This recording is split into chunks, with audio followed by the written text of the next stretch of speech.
Olá, sejam todos bem-vindos. Retomamos hoje as atividades do nosso curso e nós vamos relembrar os aspectos básicos do tema que nós estávamos abordando, que é o de prismas. Então, para isso, nós vamos recordar a definição de prismas.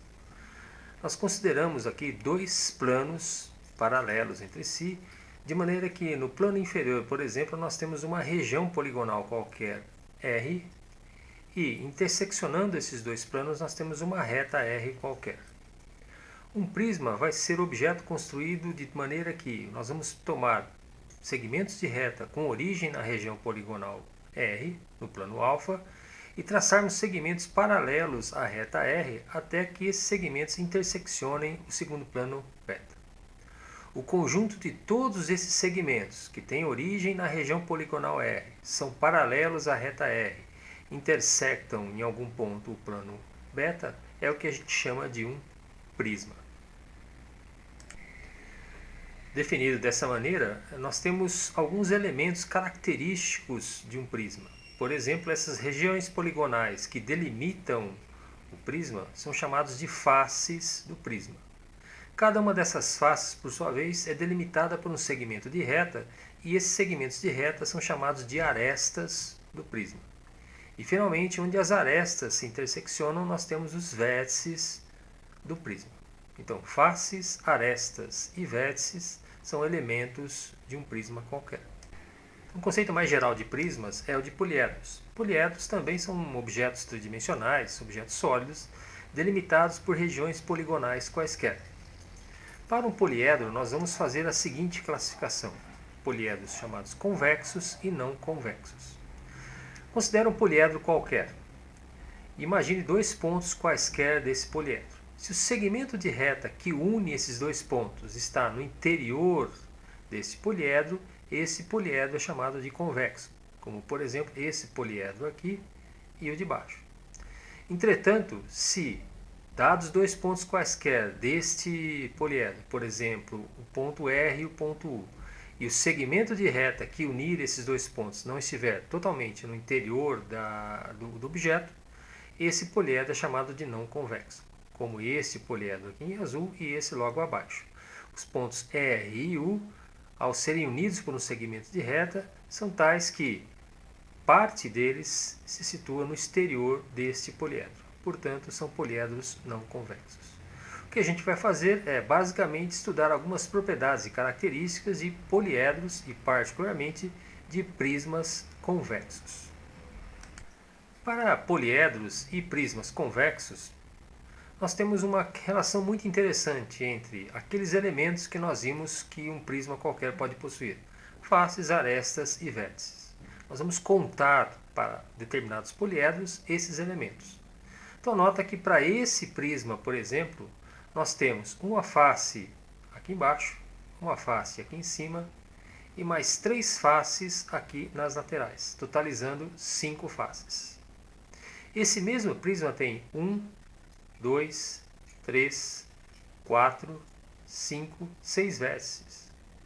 E ele tem 9 arestas. 1, 2, 3 aqui em cima, 1, 2, 3 aqui embaixo e essas 3 verticais, totalizando 9 arestas.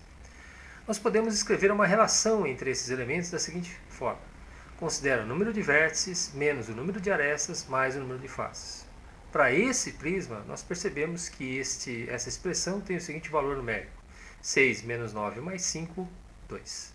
Então, para este prisma, em particular, essa relação número de vértices menos número de arestas mais número de faces é igual a 2. Será que essa relação se mantém para outros prismas além desse?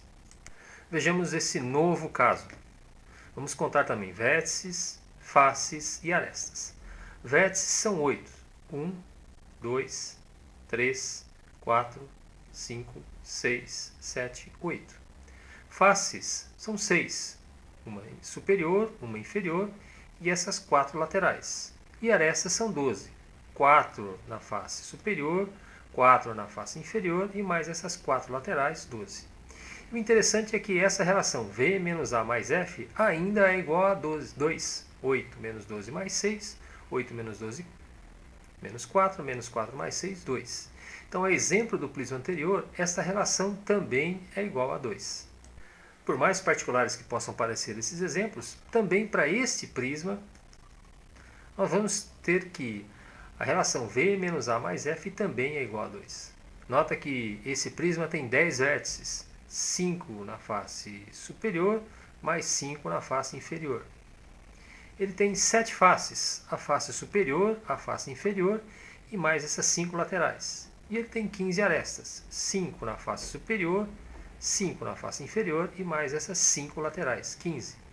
E nota que V menos A mais F, 10 menos 15 menos 5 mais 7 também igual a 2. Então, pelo menos para todos esses exemplos de prismas, essa relação V menos A mais F é igual a 2. Entretanto, esta é uma relação muito mais geral, muito mais ampla do que faz supor esses exemplos simples. Euler, um matemático muito famoso, estabeleceu esta relação para poliedros, de modo geral, em convexo. Então, se eu tenho um poliedro convexo e particularmente um prisma convexo, como a gente analisou nos exemplos, o número de vértices menos o número de arestas mais o número de faces é sempre igual a 2. Mas é importante notar que esse resultado se aplica apenas a poliedros convexos, em particular a prismas também convexos. Temos um exemplo dessa relação chamada relação de Euler. Nós temos um poliedro que tem uma face hexagonal e 6 faces triangulares. Como nós vamos deduzir o número de vértices deste poliedro? Muito bem. Nós começamos com o seguinte fato.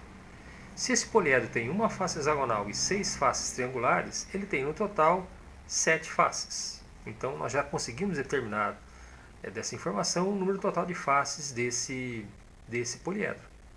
Agora nós precisamos determinar o número de arestas. E nós vamos partir do seguinte fato. Uma face hexagonal tem, como o próprio nome diz, 6 lados. Então, para o poliedro, ela contribui com 1 vezes 6, 6 arestas no total.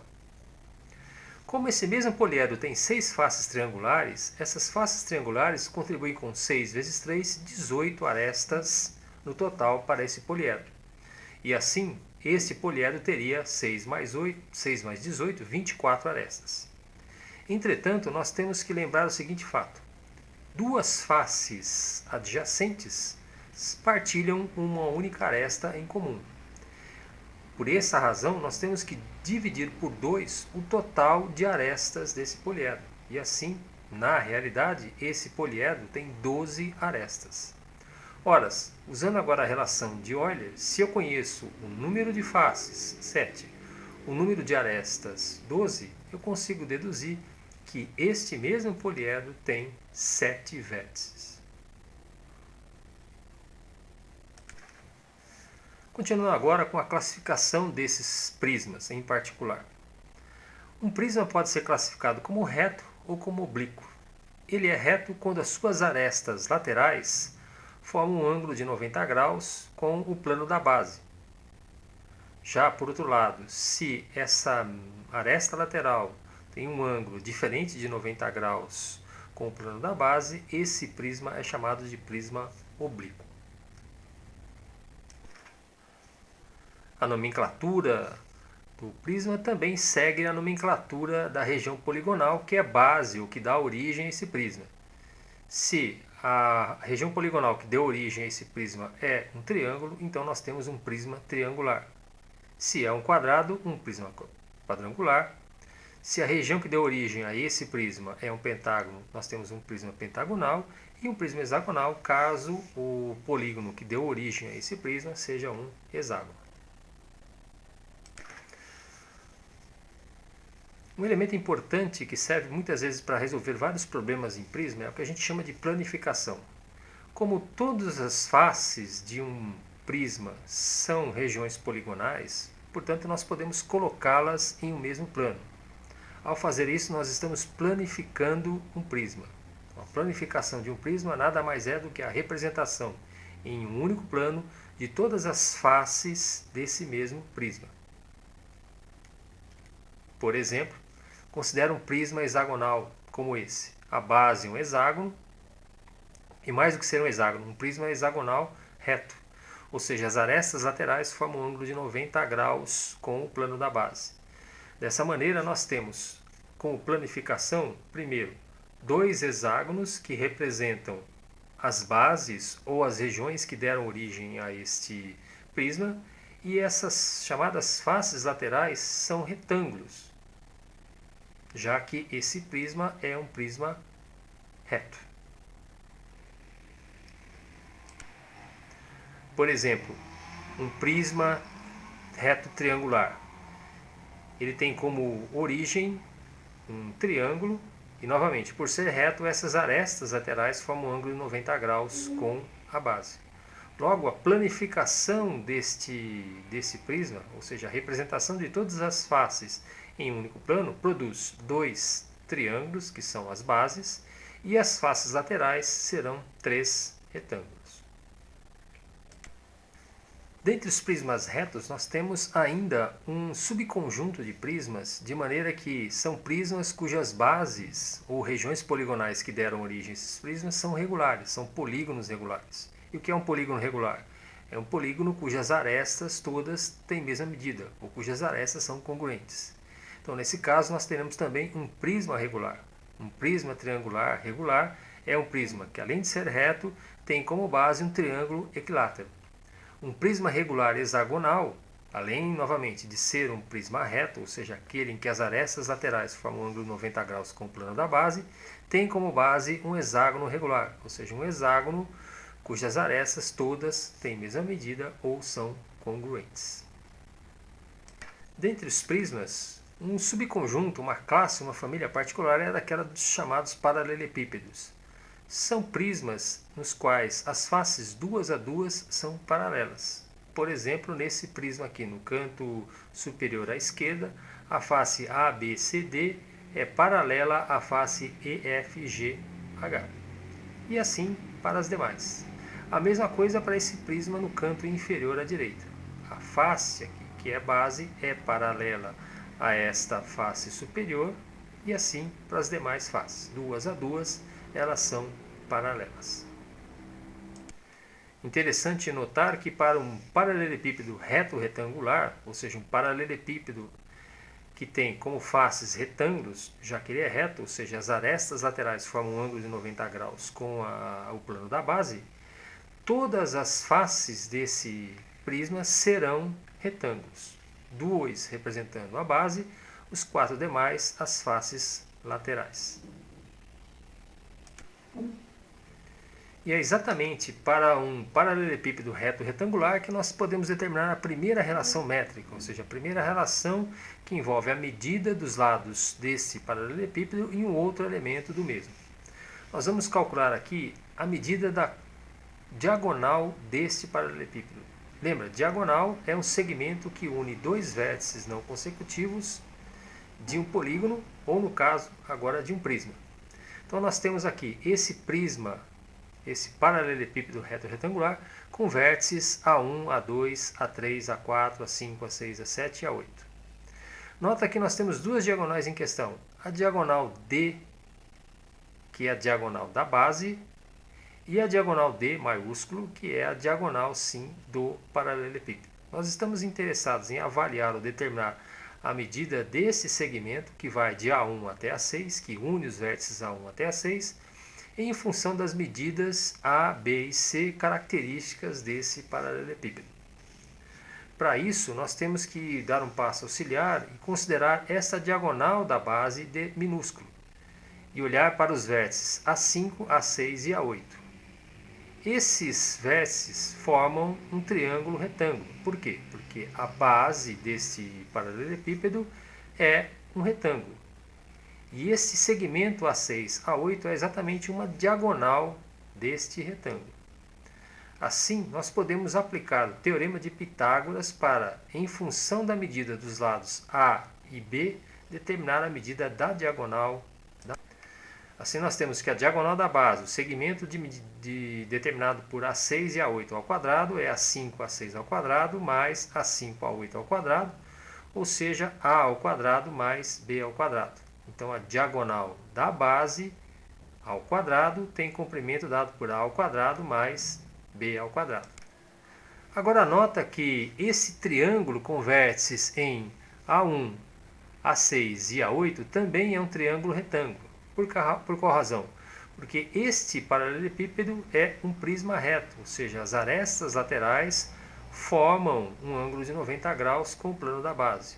Logo, este triângulo é um triângulo retângulo e eu posso mais uma vez aplicar o teorema de Pitágoras para produzir que a diagonal do paralelepípedo ao quadrado é c ao quadrado mais a ao quadrado mais b ao quadrado, onde a, b e c são as medidas características desse paralelepípedo e de onde a gente escreve que a diagonal desse paralelepípedo depende exclusivamente das medidas dos seus lados pela seguinte expressão. Essa diagonal D é raiz quadrada de a ao quadrado mais b ao quadrado mais c ao quadrado. Essa é a primeira relação métrica que nós obtemos para um prisma particular, um paralelepípedo reto retangular. E nós vamos ver alguns exemplos de aplicação disso. Então, dado um paralelepípedo reto retangular, cujas dimensões são 6, 8 e 10 centímetros, como é que nós determinamos a medida da sua diagonal? Então, basta aplicar aquela expressão que nós obtivemos anteriormente. A diagonal desse paralelepípedo é raiz quadrada de a ao quadrado mais b ao quadrado mais c ao quadrado, onde a, b e c são as medidas características desse paralelepípedo reto retangular. Não importa a ordem que você adote. Então eu tenho 10 ao quadrado, mais 6 ao quadrado, mais 8 ao quadrado, 100 mais 36 mais 64. Então essa diagonal é raiz de 200. Se lembrar que 200 pode ser escrito como 100 vezes 2, e a raiz quadrada de 100 é 10. A diagonal deste paralelepípedo mede 10 raiz de 2 centímetros. Um caso ainda particular de um paralelepípedo reto retangular é o chamado cubo. O cubo é aquele sólido em que todas as arestas têm a mesma medida. Então, nesse caso, é um paralelepípedo reto retangular, tal que todas as arestas são congruentes, o que implica que todas as faces são quadrados. A planificação de um cubo torna mais evidente ainda o fato de que todas as 6 faces desse sólido são congruentes, são quadrados. Nota também que para este cubo nós podemos determinar a medida da diagonal do cubo, levando em consideração que ele é um caso particular de um paralelepípedo reto retangular e nós podemos aplicar aquela expressão que já foi deduzida. Notando agora que tanto A como B como C representam medidas das arestas desse cubo e nesse caso as arestas todas têm a mesma medida, digamos A. Assim a diagonal desse cubo é raiz quadrada de 3 vezes A ao quadrado. A diagonal deste cubo é A vezes raiz de 3, onde A é a medida da aresta do cubo. Como um exemplo, tome um cubo cuja soma das medidas de todas as arestas é 48 centímetros. Nós queremos determinar a medida da diagonal desse cubo. Em primeiro lugar, nós fazemos o quê? Ora, nós contamos as arestas desse cubo. Esse cubo tem 4 arestas na face superior, mais 4 arestas na face inferior, mais 4 arestas nas chamadas arestas laterais. De maneira que ele tem 12 arestas, 12 de mesma medida L, e ele diz explicitamente que essa soma de todas as medidas das arestas é 48 centímetros, de onde nós concluímos que cada aresta mede 4 centímetros. Ora, se cada aresta mede 4 centímetros, a diagonal deste cubo mede 4 raiz de 3 centímetros, uma consequência daquela expressão que nós obtivemos anteriormente. Nós terminamos aqui o nosso primeiro encontro. No nosso próximo encontro, nós vamos ainda continuar falando de paralelepípedos reto retangulares e vamos definir particularmente o volume de um paralelepípedo reto retangular. E a partir disso, nós vamos expandir alguns desses conceitos, através principalmente do princípio de Cavalieri, para trabalharmos com prismas em geral. Boa sorte a todos e até o próximo encontro.